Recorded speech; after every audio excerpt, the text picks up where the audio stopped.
Hello गौरव, कैसे हैं आप? Sir I am fine, thank you sir. आपको पहले बहुत बहुत मुबारकबाद कि आपने इतना ज़्यादा एफर्ट पिछले 3-4 साल से लगाया है। आपका मुझे याद है, एक बार आपका मैसेज आया था, सर मेरा पबेड से क्रैक हो गया है, मतलब इंटरव्यू कॉल है, और तब सेकंड हाईएस्ट मार्क्स आए थे मुझे लग रहा है आपके पबेड में। Yes sir. सो उसके बाद में पिछली बार भी आपने इंटरव्यू दिया था।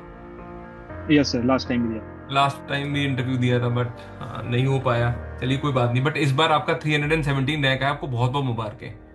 Thank you sir. Unacademy पे आपने पब्लिक एडमिनिस्ट्रेशन ऑप्शनल करा हुआ था। तो कैसे रहा आपका जर्नी ओवरऑल पब्लिक एडमिनिस्ट्रेशन के साथ, कैसे रहा मतलब? सर मैंने अन अकेडमी से पब्लिक एडमिनिस्ट्रेशन का कोर्स लिया था आपसे। थैंक और सर फर्स्ट अटेम्प्ट में मेरे 289 मार्क्स आए थे। और सर सेकंड अटेम्प्ट में, सेकंड मेंस में मैंने वही सेम चीज़ अपनाई थी, अपने notes from your classes okay. Plus basic books like Aribam and Mohit Bhattacharya, और ओके। उसके अलावा टेस्ट सीरीज के सॉल्यूशन। सर थर्ड अटेम्प्ट में भी मैंने सेम ही किया। सेम चीज करा है जी। स्टूडेंट्स। गौरव वैसे बहुत कंफ्यूज रहते हैं कि आंसर्स जो है पॉइंट फॉर्म में लिखना चाहिए या पैराग्राफ फॉर्म में लिखना चाहिए। मतलब आप क्या एडवाइस करते हैं? बिकॉज अभी तो यूपीएससी ने आपको सिलेक्ट कर लिया, बिकॉज लेटेस्ट आपके आंसर्स उन्होंने एक्सेप्ट कर लिए हैं। पहले भी आपका सेकंड हाईएस्ट मार्क्स था, पिछली बार कम हो गए थे मार्क्स थोड़े से। Yes. But what be the approach? Sir मेरे हिसाब से ये डिपेंड करता है क्वेश्चन के कॉन्टेक्स्ट पे।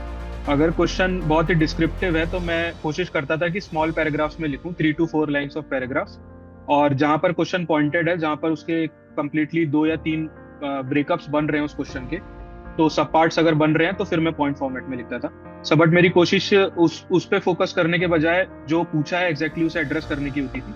तो सर मुझे दोनों केस में मार्क्स मिले। मैं कोई ऐसे वाटर टाइट अप्रोच नहीं लेके चलता था, क्वेश्चन के हिसाब से मैं उसे बदल लेता था, शॉर्ट पैराग्राफ्स या फिर point formats. Okay. Top and में गौरव स्टूडेंट काफी कंफ्यूज रहते हैं, मतलब कि एग्जांपल्स मेंशन करनी है, आंसर्स में कोटेशंस लिखनी है, आपका क्या अप्रोच रहा है? सर मेरे हिसाब से यहाँ पे पेपर वन और पेपर टू दोनों में यहाँ पे थोड़ा डिफरेंस करना पड़ेगा। सर पेपर वन में जो डिमांड है यूपीएससी के, मेरे हिसाब से वो ये है कि आप ज्यादातर कोर कंटेंट लिखें। करंट अफेयर आप उसमें ऐड कर सकते हैं, बट वो ज्यादा आपका आंसर का बहुत बड़ा पार्ट नहीं होना चाहिए। बट हम्म। लेकिन पेपर टू में सर इसका कुछ उलट है।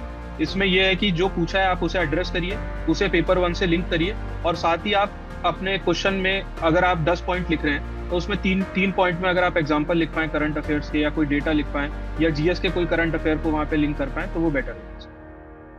ठीक है। फ्यूचर एस्पायरेंट्स को गौरव आप कुछ कहना चाहते हैं फॉर पब्लिक एडमिनिस्ट्रेशन? किस तरह के उनका अप्रोच रहना चाहिए, क्या रहना चाहिए? मतलब जो अभी बिगिनर है, आपका तो सिलेक्शन हो गया, बहुत सारे लोग तैयारी करेंगे, तो क्या आप उनको कहना चाहेंगे? मतलब वट बुक रीडिंग को लेके, क्लासेस को लेके किस तरह से चीज़ों को हैंडल करें? प्लस जो आपने मेरी क्लासेस लगाई, लाइव लगाई या आपने रिकॉर्डेड लगाई, कैसा लगाया वो भी बताइए। सर मैंने ज्यादातर तो रिकॉर्डेड ही करी थी क्लासेस, ओके। क्योंकि मेरे पास थोड़ा टाइम की कमी थी, तो मैं एक दिन में 2-3 क्लास देख लेता था। सर मैं नए बच्चों को यही बोलना चाहूंगा कि पब्लिक एडमिनिस्ट्रेशन सर मुझे तो बहुत अच्छा सब्जेक्ट लगता है। हम्म। अगर आपको पसंद है, आपने ये लिया है, तो इससे घबराइए मत, इसके साथ समय व्यतीत करिए, और ये आपको फल जरूर देगा अगर आप इसमें मेहनत करेंगे। चलिए। गौरव, मैं आपको इनवाइट करना चाहता हूँ, अन अकेडमी की मंजिल इवेंट हो रही है, एंड आप प्लीज उसमें जरूर आइए, ठीक है? And we will meet in that meeting, and मुलाकात करेंगे आपके साथ। एंड मुझे बहुत गर्व महसूस हो रहा है कि आपका सिलेक्शन हो गया, क्योंकि जब इस बार मेंस का रिजल्ट आया, तो जब हम बैनर बना रहे थे ना कि किन किन स्टूडेंट्स का मेंस हो गया है, तो मैंने आपसे पूछा ही नहीं, बिकॉज मुझे 101% पता था कि इंटरव्यू कॉल तो आनी ही आनी है, क्योंकि 2 बार आ चुकी है, इस बार पक्का आएगी आएगी। अब कॉल उसी दिन करेंगे जब जिस दिन फाइनल रिजल्ट आएगा। एंड फिर वो पीडीएफ खोला और आपका नाम वहां पे दिखा, बहुत खुशी हो रही है। 317, इट्स अ गुड रैंक। अगली बार पेपर दे रहे हैं आप? जी सर। ओके ओके, इस बार दे रहे हैं। चलिए दिल्ली में फिर मुलाकात करेंगे, अभी हम मंजिल इवेंट के ऊपर। एंड पब्लिक एडमिनिस्ट्रेशन के लिए और भी एक बार आपको इनवाइट जरूर करेंगे एक क्लास में, और ताकि स्टूडेंट्स के साथ आप अपने मतलब जो भी एग्जाम्पल्स हैं या इंटरलिंकिंग है, जो भी जर्नी है पब्लिक एडमिनिस्ट्रेशन का, वो आप शेयर कर सके उनके साथ। Thank you sir.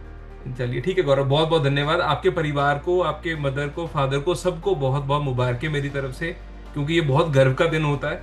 And civil services crack करना, उस लॉबी को ज्वाइन करना जो बहुत ही ज्यादा मिनिस्क्यूल लॉबी है, 6000 आईएएस और 6000 आईपीएस है, एंड आई होप आपको आईपीएस मिल जाएगा। Okay, thank you sir. चलिए ठीक है Gaurav, thank you so much, it was very nice meeting you, take care.